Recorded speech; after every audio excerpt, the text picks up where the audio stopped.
اسی طرح سے جناب محمد رسول اللہ صلی اللہ علیہ وسلم نے اسلام بیان کرتے ہوئے کہ اسلام کیا ہے، آپ نے فرمایا الاسلام ان تعبد اللہ ولا تشرک بہ شیئا، اسلام یہ ہے کہ صرف اللہ کی عبادت کرو اور اللہ کے ساتھ کچھ بھی شرک نہ کرو۔ تو صرف اللہ کی عبادت کرنا یہ الا اللہ ہے، اور کچھ بھی شرک نہ کرنا یہ لا الہ ہے۔ گویا لا الہ الا اللہ میں دو حصہ ہے، ایک حصہ انکار کا، شرک کا انکار، لا الہ شرک کا انکار، الا اللہ اللہ کی توحید کا اقرار۔ اب میرے بھائی، جب ہم نے اس بات کا اقرار کر لیا کہ اللہ کے سوا کوئی لائق عبادت نہیں ہے، سچا معبود، برحق معبود اللہ تبارک و تعالیٰ ہی ہے، تو آخر عبادت جو ہے کیا ہے جو صرف اللہ کے لیے ہونا چاہیے؟ اسے بھی ہم قرآن مجید سے دیکھتے ہیں کہ قرآن مجید میں کس طرح سے ہر طرح کی عبادتوں کو، چاہے وہ ظاہری عبادت ہوں چاہے وہ باطنی عبادات ہوں، سب اللہ کے لیے ہونا چاہیے۔ ظاہری عبادات جیسے ہے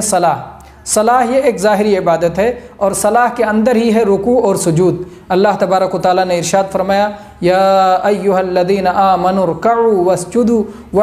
واعبدوا ربکم وافعلوا الخیر لعلکم تفلحون، اے ایمان والو رکوع کرو، سجدہ کرو اور اپنے رب کی عبادت کرو۔ رکوع بھی اللہ کے لیے، سجدہ بھی اللہ کے لیے، اور عبادت اسی اپنے رب کے لیے۔ اسی طرح سے تو یہ صلاۃ یہ اللہ کا حق ہے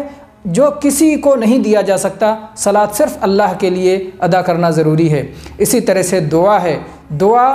اور اپنی کوئی بھی حاجت طلب کرنا یہ اللہ کے سوا کسی اور سے درست نہیں ہے، چاہے وہ زندہ ہوں چاہے وہ مردہ ہوں، کوئی بھی مخلوق اللہ کے سوا کسی سے اولاد مانگنا، کسی سے رزق مانگنا، کسی سے سعادت و خوشبختی مانگنا، کسی سے جنت مانگنا، کسی سے گناہوں کی مغفرت مانگنا، یہ سب درست نہیں، یہ سب اللہ تبارک و